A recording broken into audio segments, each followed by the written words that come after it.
Que importância tem para você um túmulo vazio? Primeira parte. Comentário de Mari Persona.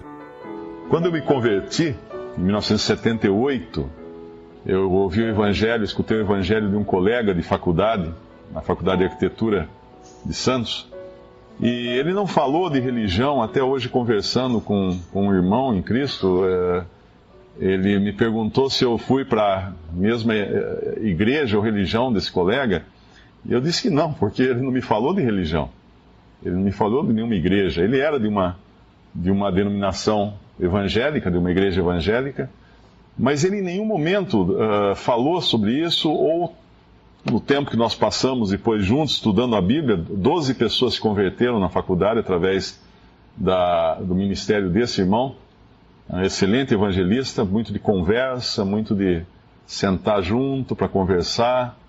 E essas 12 pessoas se converteram. Ele criou um grupo de estudos e a gente estudava uma vez por semana, num horário lá depois das aulas, na própria faculdade, estudava o Evangelho de João. E foi interessante que até depois disso, já convertido, eu pensei, bom, agora eu tenho que ir numa igreja, comecei a ir à missa.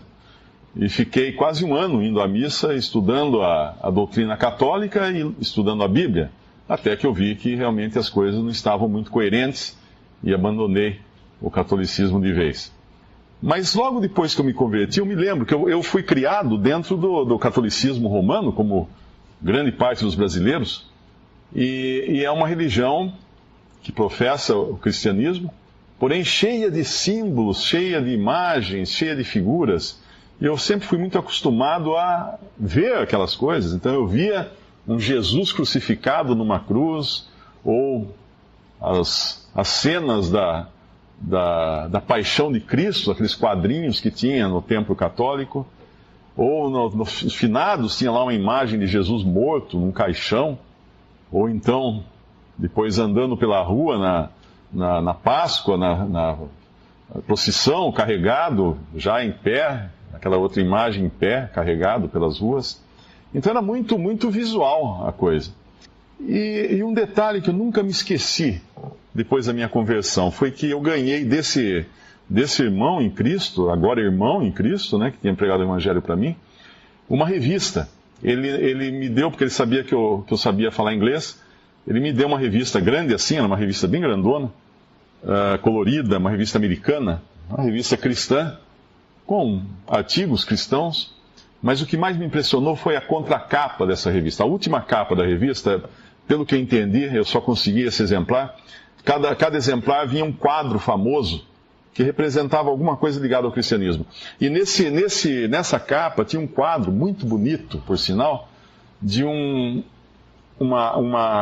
barranco assim, uma rocha, uma entrada na rocha, uma tumba, né? Uma tumba, segundo eles faziam naquela época no Novo Testamento, e uma pedra rolada para o lado e aquela tumba aberta. E havia um cipreste do lado, outro cipreste e tal, aquelas nuvens bonitas no céu, e um dizer assim: ele vive, ele não está mais aqui, ele vive. Aquilo me impressionou tanto que eu mandei emoldurar e coloquei na parede ao lado da minha cama, e toda manhã, quando eu acordava, a primeira coisa que eu via era um túmulo vazio. E isso me levou, essa imagem eu levei para sempre. Tentei outro dia procurar na internet algum quadro que fosse aquele, achei vários, porque é uma pintura até recorrente, né? Muitos artistas já pintaram isso, mas não achei aquele. Ainda vou encontrar esse quadro específico que me marcou muito, que eles usaram como base para esses dizeres. E o interessante é que aquela época, isso foi em 1978, nós estávamos numa época de transição na sociedade, porque nós tivemos toda a época que começou desde a Revolução Industrial até a década de 50, principalmente, e que era a época da evolução da ciência, do conhecimento humano, da indústria, da tecnologia, e os homens cada vez mais céticos quanto às coisas espirituais. Na década de 60 aconteceu todo aquele movimento de volta às ideias espirituais, os hippies, né? Muita coisa com droga também, enxergando coisas que não tinham nada a ver, mas... E depois mudou bastante de lá para cá. Naquele tempo, se você falasse em ressurreição, os céticos falaram assim, não, é impossível, a ciência já provou que não pode, isso aí imagina, não vai acontecer, não acontece. Hoje, se você perguntar para qualquer adolescente se é possível ressuscitar, ele vai dizer que sim. Porque em qualquer canal que você ligar hoje à noite na TV, vai ter um filme de vampiro.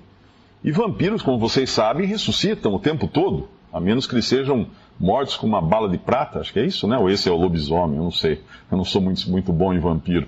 Ou com uma estaca de madeira ou alguma coisa assim. Então o mundo mudou, realmente mudou. E até mesmo a ciência hoje já não duvida tanto que alguém possa voltar a viver. Nunca conseguiram fazer isso com uma pessoa realmente morta, né? Depois de horas ou dias mortas. Mas até a própria ciência hoje admite certas coisas. Como hoje a ciência admite que todos os seres humanos vieram de um casal. Hoje, pelo estudo da genética, já se sabe que nós somos tão iguais que já não se fala mais em raça.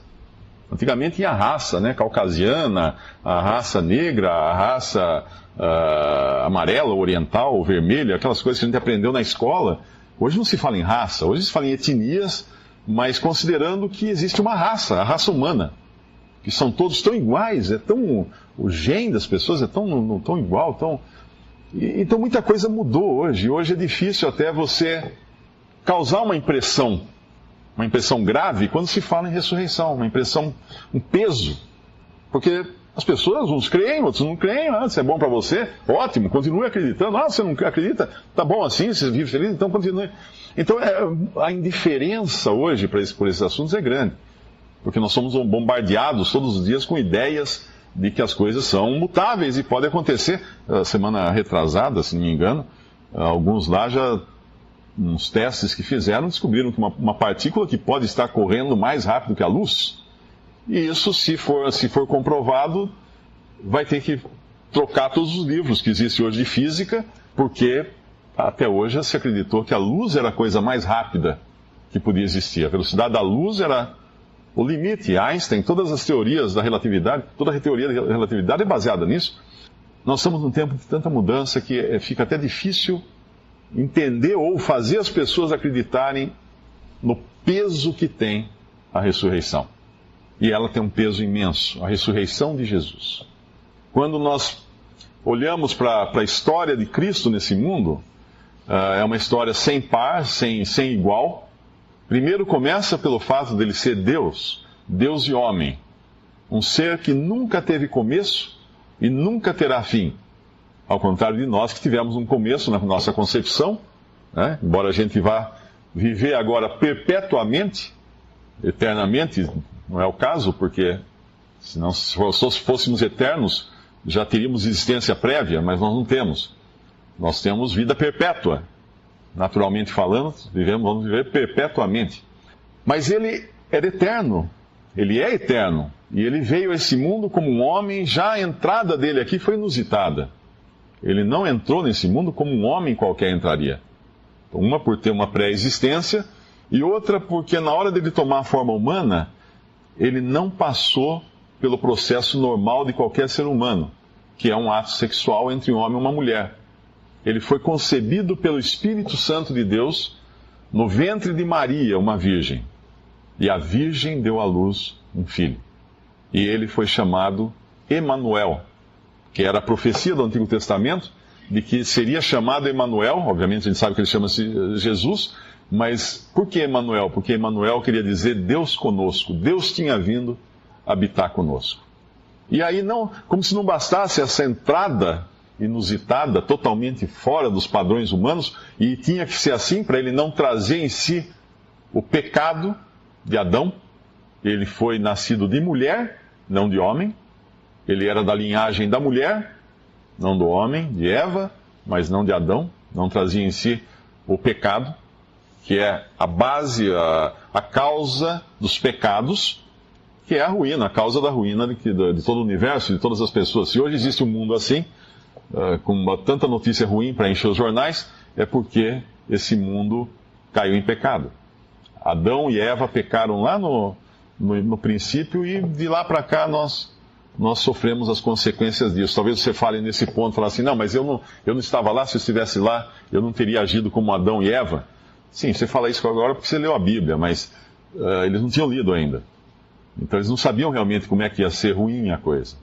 E Deus, quando colocou uma árvore no meio do jardim e falou para que eles não comessem, talvez alguém possa falar assim, então aí foi o problema, porque se Deus tivesse explicado para eles direitinho, tintim por tintim, passado um vídeo, como é que ia ser o mundo se eles comessem, teria sido diferente, eles não teriam comido. Mas aí não seria obediência, aí seria explicação, entendimento. Se você fala para o seu filho pequenininho, não faça isso, não atravesse a rua sozinho, alguma coisa assim, ele não entende. Por que eu não posso atravessar a rua sozinho? Eu ando sozinho para todo lado. E talvez se você explicar para ele possa até entender. Mas você não tem a obrigação de explicar, você quer que ele obedeça. Ele precisa obedecer você pela simples obediência, pelo simples reconhecimento de quem você é. E Deus queria que os seus seres criados, os homens, o obedecessem pelo simples fato de ele ser Deus, não para eles decidirem se deviam ou não obedecer. Aí não precisaria de Deus mais. Deus criaria, sairia de cena e eles iriam se virar. E não foi isso que aconteceu. A gente viu o que aconteceu, a ruína por causa da desobediência do homem. Mas chegamos então nesse ponto onde o Senhor Jesus Cristo, um Deus e homem nesse mundo, anda aqui como homem perfeito.